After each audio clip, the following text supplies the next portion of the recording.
Hey, everybody, welcome back to another episode of The Tactical Leader. Today, I have the pleasure of interviewing Jim Adams, and we're going to discuss how he creates tactical numbers for entrepreneurs and business owners. Before we begin, I'll remind you this show is brought to you by Nightly Productions. If you're a content creator, podcaster, YouTuber, or somebody that wants to create marketing content that delivers, head over to nightly.productions to find out how we can help you create that tactical content, help you discover, embrace, and share your voice. And again, that's nightly.productions to learn more. Jim, welcome to the show, my friend. Hey, Zach, how you doing today? Man, I am phenomenal. I am super excited to talk about everything you've been able to build because you have just a phenomenal background and you came to me in an interesting way. We're going to talk a lot about your journey as a whole. And I'm just truly blessed to have you here. So welcome to the show, my friend. Yeah, it's great to be here. So to give the audience just a little bit about you, you have this very interesting journey and you have an interesting perspective that we're going to have to break apart, of course. But overall, you grew your brick and mortar business, American Landscape Structures, from 1 to 5 million in sales during the pandemic, all while winning back your time and freedom as an entrepreneur. You essentially believe there are four types of business owners. And this is the fascinating piece of your mindset towards this, where the first one's a gunslinger, the second one's a mechanic, the third one's a goalie, and the fourth one is a unicorn. So we're going to definitely chop that piece up. And as a whole, you really are focused on helping people understand their numbers, create the tactical content, the tactical numbers for entrepreneurs to truly understand. And you've helped hundreds of small and family-owned businesses around the US and Canada transform the businesses they've created into the ones that truly are a joy to own, which is huge in the entrepreneurship space. So I'm excited to break that apart. Before we dive into your business and Jim Adams Consulting, Jim, tell us, what's a fun fact that we might not know about you? Yeah, so fun fact, late May, with a friend of mine, I went to Virginia International Raceway and did Skip Barber Racing School's 3-day program. And then since then, I've done 3 track days where you actually get out on track with an instructor, just going as hard and fast as you can, which is super thrilling. And I got more coming. I'm doing the advanced course in a couple weeks, the advanced racing course in a couple weeks, and more track days and eventually racing. I love it, and we definitely bonded over that right before we started recording. I used to be a track guy. I used to have the imports. I was a Nissan guy, and loved breaking them apart because you can learn so much about yourself on the track, how things Hmm. operate. And the fun part for me was tearing a car apart and rebuilding it. So I was able to learn how it worked, and it was Hmm. my piece of that puzzle. So why is it that you're interested in that? What brought you into the track day world, Road Atlanta, things that you're doing here close to home, where you're bringing it to the track? What drove you to be interested in that?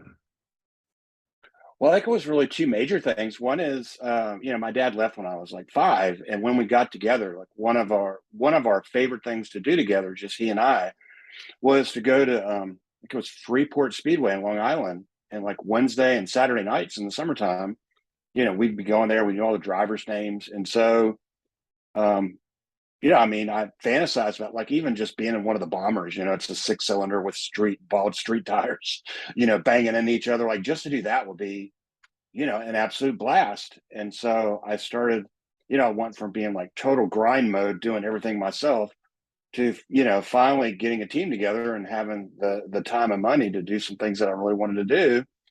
And I don't remember how I stumbled across it, probably on Facebook, where there's just Skip Barber Racing School. So I said, okay, well, I'll sign up. It's like 6 grand for 3 days. And so me and a friend of mine went to Virginia International Raceway, and I made it through that without running into anything. Only got a couple wheels off the track once, and stayed on the track the whole time, just as hard and fast as I could go. So. Yeah, it's a blast. Back in my policing days, I had all sorts of training where I got the off-road recovery, the skid track. I have so much emergency vehicle maneuvering that I turned that into my track days where it's like, this is an Hmm. adrenaline rush. It's a lot of fun. Yeah. And what's interesting, and the way I kind of correlate it to business these days, there's an adrenaline rush attached to business Mm-hmm. ownership, consulting, Mm-hmm. helping people exceed. Have you seen a transition from that passion into how you help business owners? Oh man, I can't believe you asked me that. Yeah, so like my mind was just going nuts after my first track day with an instructor sitting next to me. That was just like a couple weeks ago. And so there's like three things I learned that first day that also apply to racing, but they really apply a lot to life. And just think about it. Guys, I got a nephew that's in Green Berets. Uh, I read a lot of Navy SEAL stuff. Some of the great sports car drivers, Jimmy Johnson, Lewis Hamilton, Max Verstappen, the last two names, those are Formula One. Um, these guys are going like wide open. Well, they've got to train themselves to be calm. Like you listen to them on the radio, and I mean they get upset once in a while usually about their opponent, but like they're just like calm as Hindu cows, just driving, going from 220 to 40 to 220 again in 3 seconds. So um, breathing, like it's breathing, and then looking up, like widening your vision. Like if you calm down, your vision widens up, which is very, very important in racing. And then new racers, like every single one of us, right? They grip the steering wheel like they're swinging an axe, right? And you can't do that. You gotta learn to loosen up and kind of change your mindset. Like that real grind, drive, hustle kind of thing, like serves you so well, but then until it doesn't anymore, right? You've probably been there. Yeah, it's actually fascinating. After I got out of that world, I actually joined the military and deployed to the Green Berets back in Oh 2019. And wow. it's an interesting correlation that you just made, where there's a lot that you can learn about stress management, how Mm-hmm. you take that energy into a focal point. And I Mm-hmm. imagine a lot of what you've done over the years. I mean, you've started several businesses, and you're now hoping or helping people do the same with their business. What was that first business? What was that first leadership role for you? Did it start in your own business? Were you a leader prior to business? How did you get started on helping others and being a guide for them? Yeah, so my first leadership role, I was a little complicated. I was a nuclear sport team leader in Korea. So we would hook up with Korean artillery batteries and and pretend to lob nuclear weapons into the DMZ. And so I did that. I did that for a year, and so that was really a challenge. Being, my dad was an NCO in the Marine Corps, and then being a young officer, and like you look up to these guys. It's like these guys are like my dad.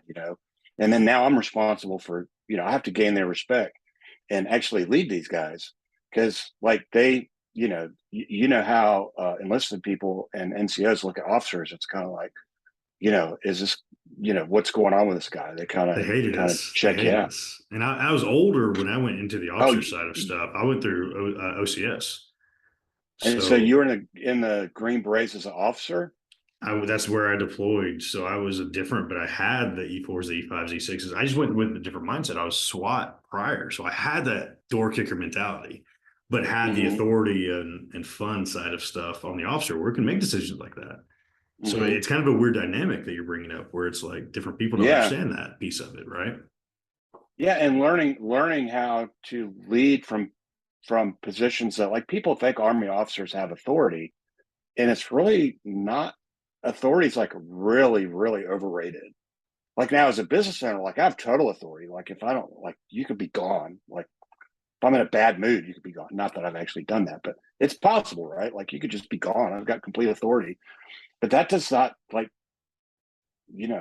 that just doesn't work. Not if you want to really have an effective team that's got your back. That's not like bugging the crap out of you. Want you to make all their decisions for them. If you want people to, make good decisions like they own the business, then yeah, that positional authority thing just, I mean, not only does it not work, it's actually counterproductive. And that's what's so fascinating about from our different perspectives in the leadership world. You were the artillery side. You did some amazing things across. I was the infantry side years later. but intrinsically there are values that we learn in the military that would then apply to business ownership and then coaching and consulting. What would be that like one characteristic you look for where you're like, man, I love this about this person, and you need to like double down on this. This is a strength. You might not recognize it, maybe you do recognize it. What's that one characteristic that you love about a leader? So I'll have to say the first thing that comes to mind is curiosity.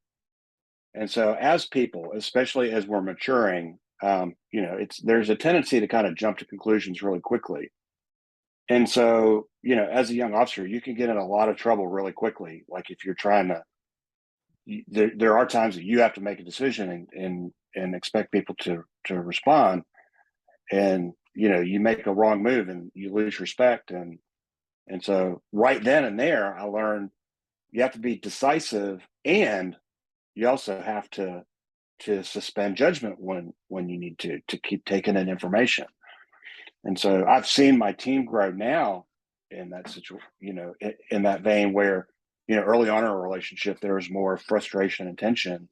And now everybody's just in the flow. And it's like it's like a fire team. It's like we all know each other's moves and what we're going to do. And it's just very um, organic and natural and just flows together really well. But then when you have like that judgment where, you just feel like you have to just make a decision now, or you think that like what's really going on. Where if you like take a breath and just observe for a little bit longer, then the picture starts to really start taking shape in a different way. Yeah, it's interesting, and a lot of my current coaching brand, I'm really focused on the like operation side of the world, and Mm-hmm. I've taken so many military lessons, from the battlefield Mm-hmm. to the boardroom type conversations, and one of those is what you're just talking about: stop, look, and listen. We call it SEALs. You stop, you look, you listen, you take a tactical Mm-hmm. pause before you take action. When somebody takes action, how do you coach them into that action? Is it something where, hey, let's test this and then we can pivot? Do you tell them cannonball straight in? How do you coach them into taking the action they need to succeed? So what I find is that people are oftentimes in my world, like if they're ever even going to get on my team, they have a tendency to actually be the opposite. Like they have a tendency to move too quick. We have a very fast paced environment here at American Landscape Structures. There's just a lot going on. There's a lot to learn, and so as people develop and they get the product and application knowledge down, then it's really more a matter of slowing things down, slowing down the sales conversation, being more present, being more observant, being more curious. And I find it kind of goes back to racing, like to be fast, you have to, slow is fast, smooth is fast.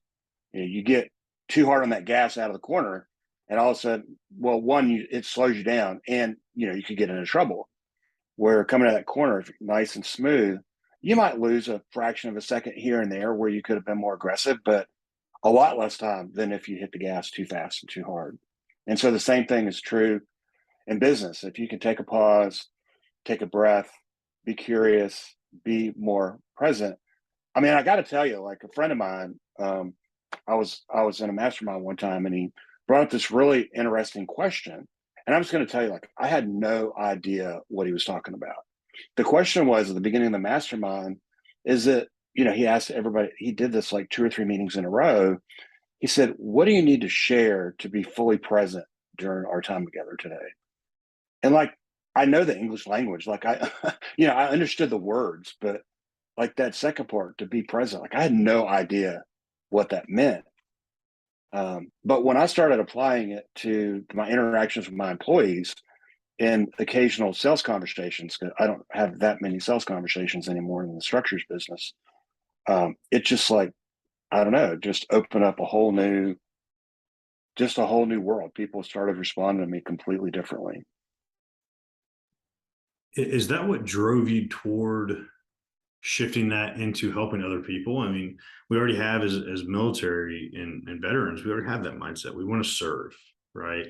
And Mm-hmm. service leadership, service mentality is great to an extent, but at the end of the day, it could also leverage toward the toxic side if you're just serving and never refilling yourself.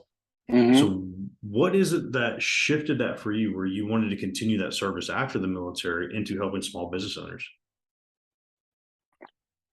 Yeah, so I think what I found is that I really was hardwired, and it's like a two-sided coin.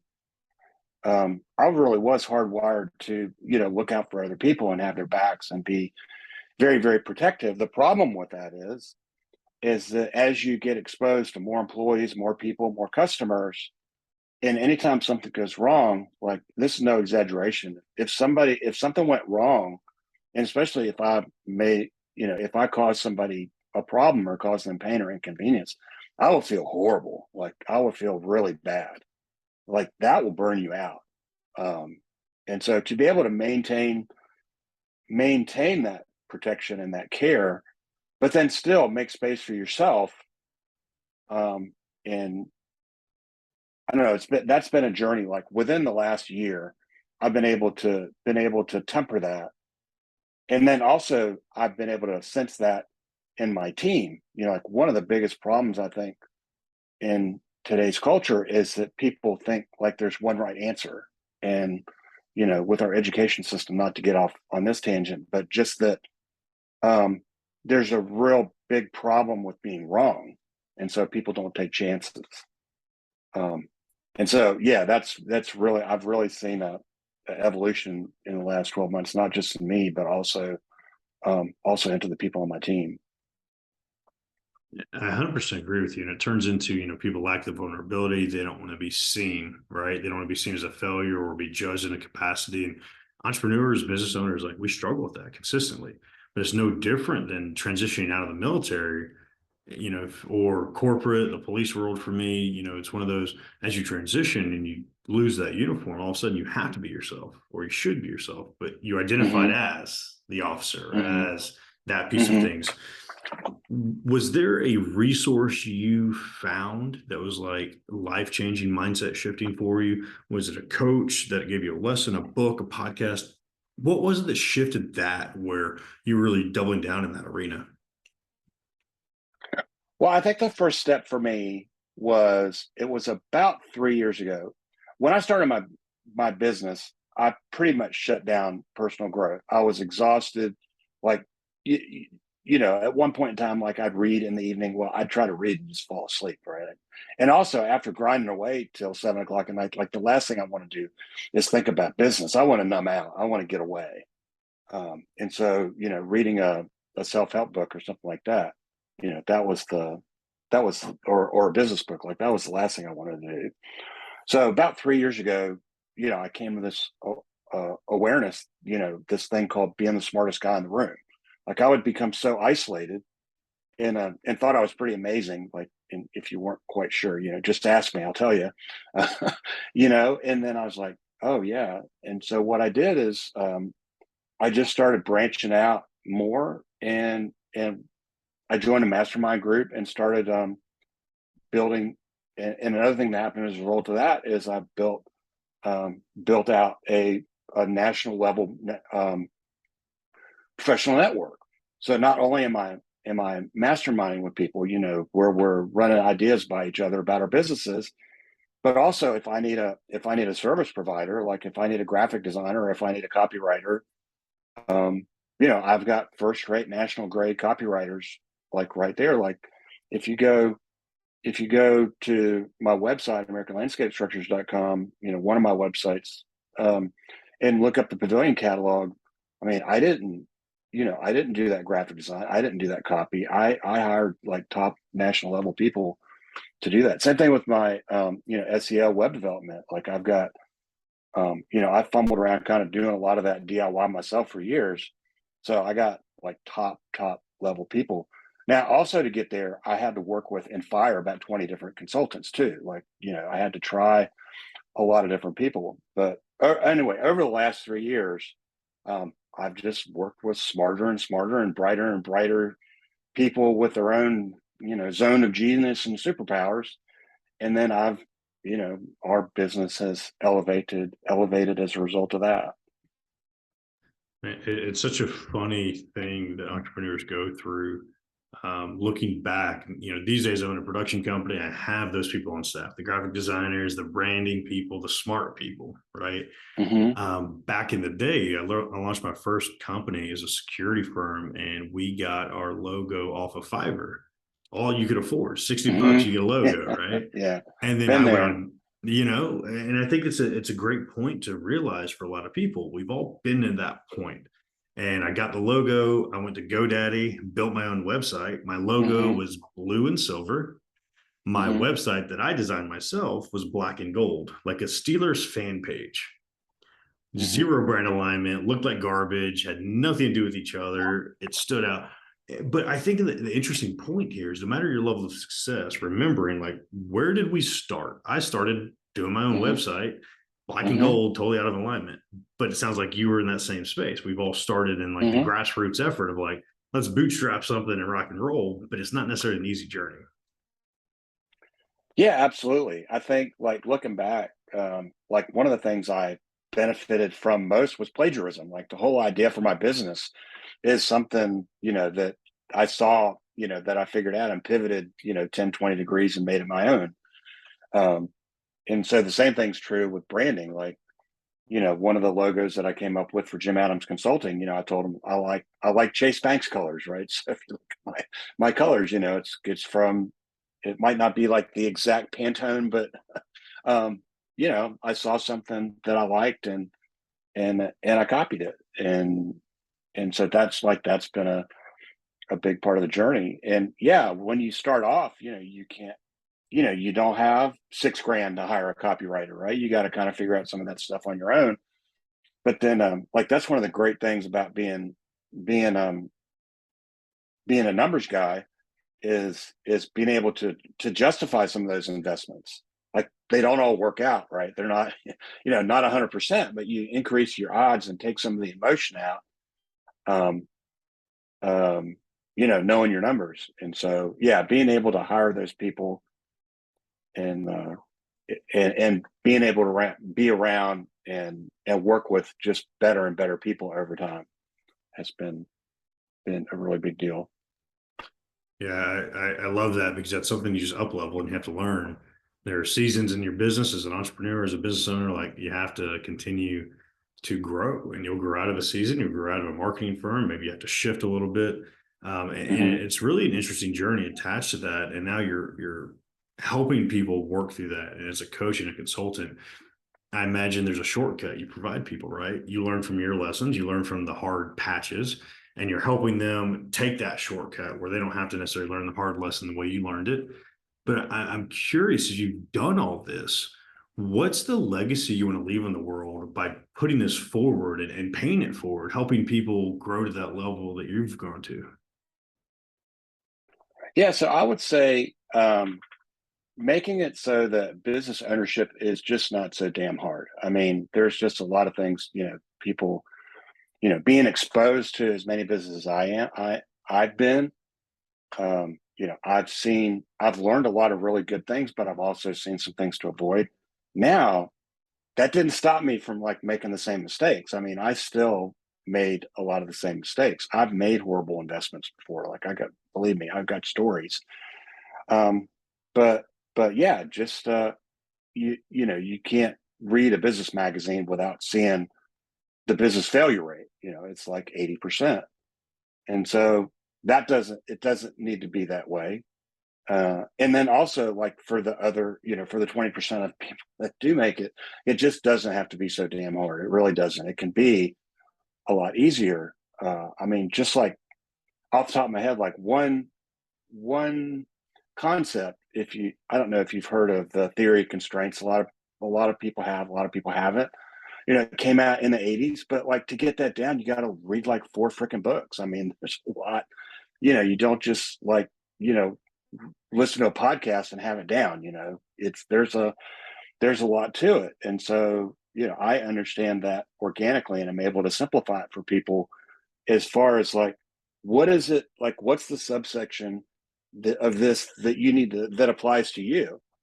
Like I was just having a conversation with a friend and client of mine. His name's Travis. He runs a shed company. And like, he's never even been exposed to to traditional cost accounting. You know, that is just wrong, right? All he knows is what he learned with us working together. He doesn't even, like, if I explain to him about traditional costing and how people put costing into products on the shelf, like, he wouldn't even know what the hell I'm talking about. Like, it just wouldn't even make any sense to him. But it was, just making things simple. And like when it comes to numbers, like trying to learn the numbers to try to be a consultant to run, like, help any company, like, there's a lot to that. But you don't need to know that. You only need to know your numbers, right? You only need to know what's going to work from you, what's gonna make your life easier. Yeah, I love that. And I love that you break it down in that manner. And I know we're going to definitely dive into this on Tactical Friday because it's just something that I think deserves the granularity that you're bringing to it, where it can be simple if you know that piece of the pie, right? So I Mm-hmm. want to encourage everybody, come back for Tactical Friday. We're going to bring Jim back to really delve into that piece of his world. Jim, before we let you go for today, what are the ways that people can reach out to you, connect with you? Where can they see some of this content that you're putting out and all the amazing knowledge you have? Yeah, so the simplest thing to do is just to go to, pretty easy to remember, jimadamsconsulting.com, and just go there. There's some different resources there. You can reach out to me. You can access some of my content. You can take the, what we're going to talk about in the next segment, the 4 types of business owners quiz, and just really simple. Yeah, I absolutely love it. I'm really excited to chop it up about the 4 types of business owners and hear your different dynamics attached to it. Because it's I think that awareness piece is going to be really exciting. So I encourage everybody to come back for Tactical Friday, hear more from Jim as we get granular attached to that. And overall, Jim, thank you for your time, thank you for your wisdom, and I appreciate everything you brought to the audience today, my friend. Yeah, thanks for having me. It's been great to hang out with you today.